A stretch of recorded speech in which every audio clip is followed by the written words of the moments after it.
Hai, Assalamualaikum murid-murid tahun 4. Apa khabar kamu hari ini?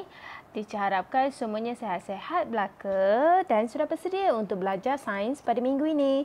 Murid-murid, sudahkah kamu bersedia dengan buku teks, buku nota sains dan juga alat tulis? Jom baca doa belajar. Okey, murid-murid, pada minggu ini kita akan menyambung pembelajaran kita tentang tajuk bunyi yang telah kita pelajari pada minggu lepas. Seperti biasa, kita akan buat nota ringkas untuk tajuk ini. Bukan apa, murid-murid. Teacher harap dengan adanya nota ringkas ini, ia dapat sedikit sebanyak membantu murid-murid lebih faham dengan tajuk ini. Dan teacher nak pastikan kita habiskan tajuk bunyi ini dulu sebelum kita membuat latihan pada modul mesra digital. Okey, seperti biasa murid-murid, kamu buka buku teks dengan tajuk yang sama lah yang akan teacher terangkan nanti dan juga buku nota. Buku teks kamu boleh rujuk muka surat 118 dan juga 119. Teacher rasa pada minggu ini notanya sedikit nak kata banyak tak juga. Tapi jomlah kita tengoklah ya. Apa yang akan kita pelajari pada minggu ini ialah bunyi yang berfaedah. Okay, ingat ya, keyword untuk berfaedah ia adalah benda yang positif yang memberi manfaat. Okey. Dan juga ada satu lagi tajuk kecil lah. Selain pada bunyi yang berfaedah ni, ada satu lagi bunyi yang memudaratkan. Seperti yang dinyatakan di dalam buku teks kamu kan. Okey, jom kita tengok apakah bunyi yang berfaedah. Okey, bunyi yang berfaedah ni macam bunyi suara lah. Ini membolehkan kita berkomunikasi. Kita nak menyampaikan maklumat kepada orang lain. Itu maksudnya tujuan kita berkomunikasi. Ini adalah bunyi yang berfaedah. Ada beberapa jenis bunyi yang kita telah pelajari kan. Bunyi kenderaan, bunyi alat muzik, bunyi haiwan, bunyi suara. Ingat lagi tak? Ini ada kita buat nota kan. Okey. Untuk kita nak sampaikan maklumat, komunikasi tak semestinya kita berkomunikasi secara bersemuka. Seperti mana kita buat sekarang ni. Ini secara maya. Dan yang gambar yang sebelah tu, dia berkomunikasi menggunakan alat komunikasi, iaitu panggilan telefon. Itu salah satu jenis berkomunikasi. Itu untuk menyampaikan maklumat. Okey. Yang kedua, ini kamu salin dalam buku ya. Jangan lupa tulis hari, tulis tarikh. Okey. Yang kedua adalah bunyi muzik yang menghiburkan. Bunyi muzik yang menghiburkan lah. Bukan apa, kadang-kadang ada seseorang lah, ada jenis manusia ni, muzik itu memberi inspirasi kepada dia. Dan juga kadang-kadang muzik ni bagi sesetengah orang lah, muzik itu menenangkan. Selain pada menghiburkan, ia menenangkan, memberi ketenangan. Jadi berfaedah untuk orang tu, seseorang itulah. Okey. Dan sudah pasti kita tahu bunyi muzik tu menghiburkan. Teacher pasti ramai di antara kamu memang suka dengan muzik. Muzik ni lagu. Okey. Bunyi alat instrumental.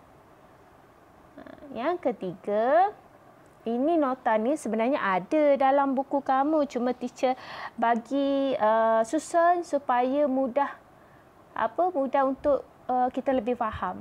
Bunyi siren ambulan atau bunyi siren ambulan yang memberikan isyarat kecemasan. Okey, pertama isyarat kecemasan ni kalau di jalan raya, kita orang awam yang mendengar bunyi siren ni, tak kira daripada ambulan, bomba ataupun polis, kita perlu memberi laluan. Itu fungsi ia membunyikan siren, iaitu isyarat kecemasan, nak cepat. Okey, nak cepat. Dan kadang-kadang kalau kita dengar tiba-tiba bunyi siren bomba, kita tahu ada berlaku kecelakaan di kawasan itulah, mungkin kebakaran. Okey. Yang keempat, ini contohnya lah, ni ada berlaku kemalangan. Jadi kita nak mangsa kemalangan tu cepat mendapat bantuan. Jadi kita kena bagi laluan untuk ambulans supaya ambulans tu cepat sampai di tempat kejadian. Okey, seterusnya bunyi deringan telefon memberikan maklumat ada panggilan masuk. Biasalah bunyi ni telefon rumah dia ringin dan juga handphone. Itu fungsinya. Cuba bayangkan kalau handphone ataupun telefon rumah kamu ni tak ada bunyi ataupun rosak ataupun kamu mute-kan handphone.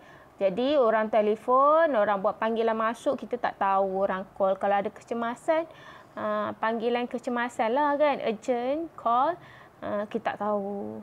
Ini adalah satu faedah bunyi tu.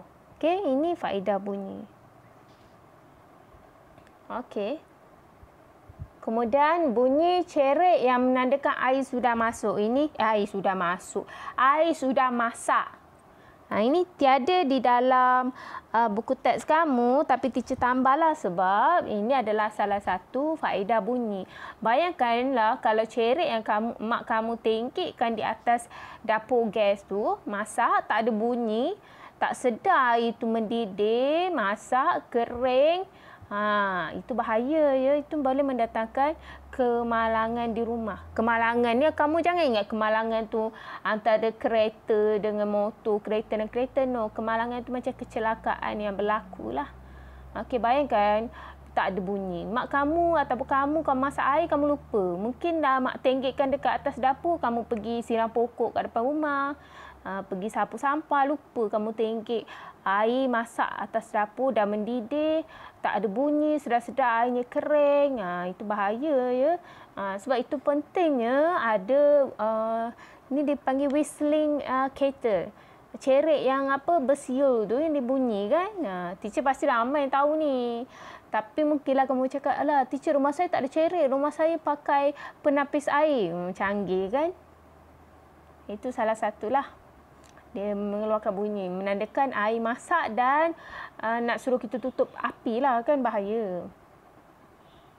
Okey, seterusnya, ini pun tak ada dalam buku kamu, teacher tambah sebab ini adalah salah satu faedah bunyi tu. Bunyi jam loceng yang menandakan waktu untuk bangun tidur, bangun PDPR. Okey. Bangun nak pergi sekolah. Dulu bangun awal nak pergi sekolah. Sekarang ni bangun awal untuk ber-PDPR. Penting ya. Dia macam ni. Fungsi jam ni kita tahu untuk menandakan waktu. Bila berbunyi ni jadi kita alert. Betul tak? Penting. Tak semestinya kena ada jam loceng yang seketul atas meja tu. Sekarang ni moden. Handphone kamu boleh set alarm kan? Boleh setting bunyi jam. Dan teacher, macam mana nak cakap? Teacher harap kamu ni tahun 4 semua ni dengar ya. Walaupun kita tak ke sekolah waktu PDPR, kamu kena biasakan diri kamu seolah-olah kita pergi sekolah pada waktu sekolah. Cumanya suasananya ataupun berlokasi di rumah kamu. 7.30 mesti check in. Macam kat sekolah 7.30 kamu dah ada dalam kelas. Macam tu juga 7.30 kamu tunggu apa yang akan disampaikan oleh guru-guru kamu. 7.30 tanda kehadiran. Perkara pertama pagi tu tanda kehadiran dulu. Sebab teacher pastikan ramai kerja buat tapi kehadiran tu tak tanda. Kehadiran tu ibarat yang macam cikgu kamu masuk tu tanya siapa tak datang, kira. Kalau waktu teacher akan kira semua murid, ingat tak? Itu maksudnya kehadiran yang 7.30 tu. Bukannya kamu kena buat kerja baru tanda, no. Yang buat kerja tu kehadiran subjek tu mata pelajaran.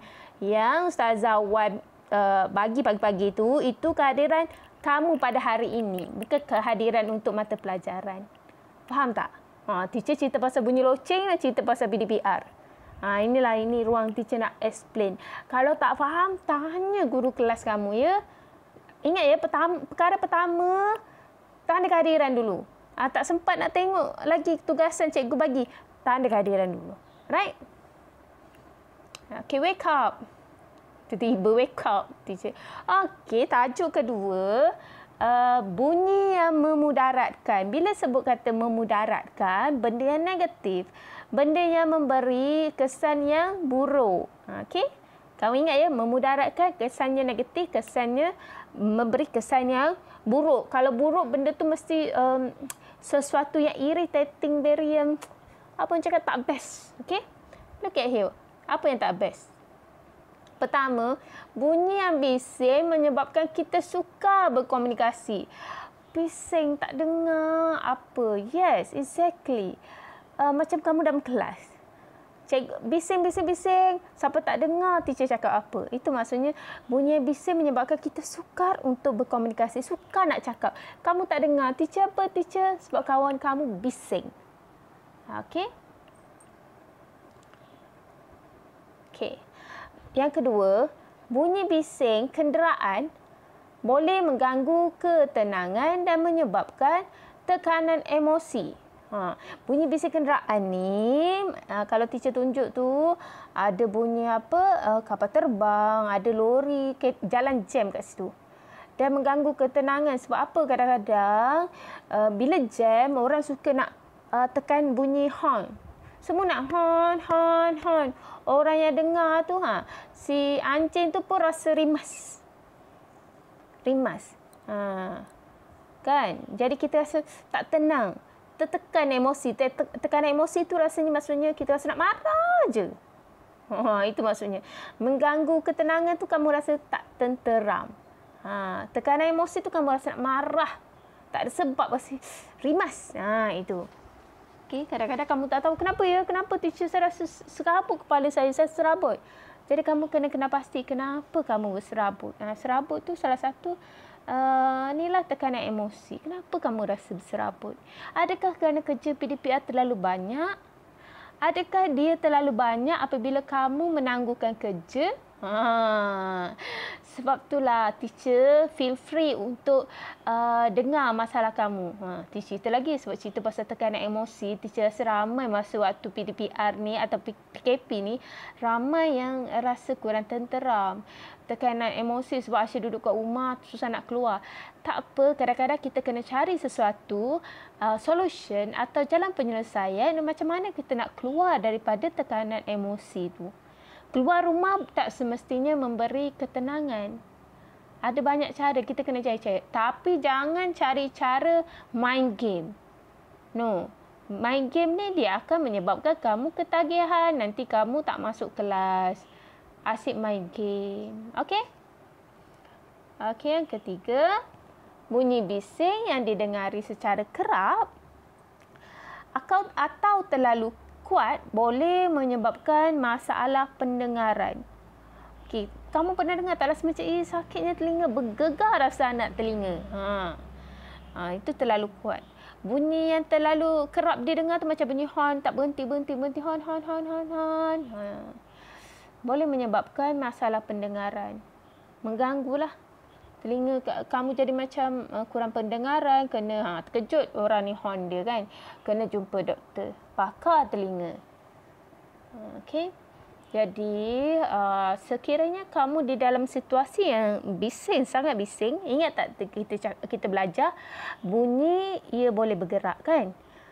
Tapi kalau kita duduk jauh daripada bunyi itu, bunyi tu akan bergerak dengan perjalanan yang jauh, jadi bunyinya pun slow. Jadi kita kena lari daripada suasana yang bising tu. Inilah fungsi kita belajar bunyi ni. Kita tahu bunyi boleh bergerak. Semakin jauh dia bergerak, semakin perlahan bunyinya. Jadi jika kamu dalam situasi yang sangat bising, kamu kena keluar daripada kawasan itu.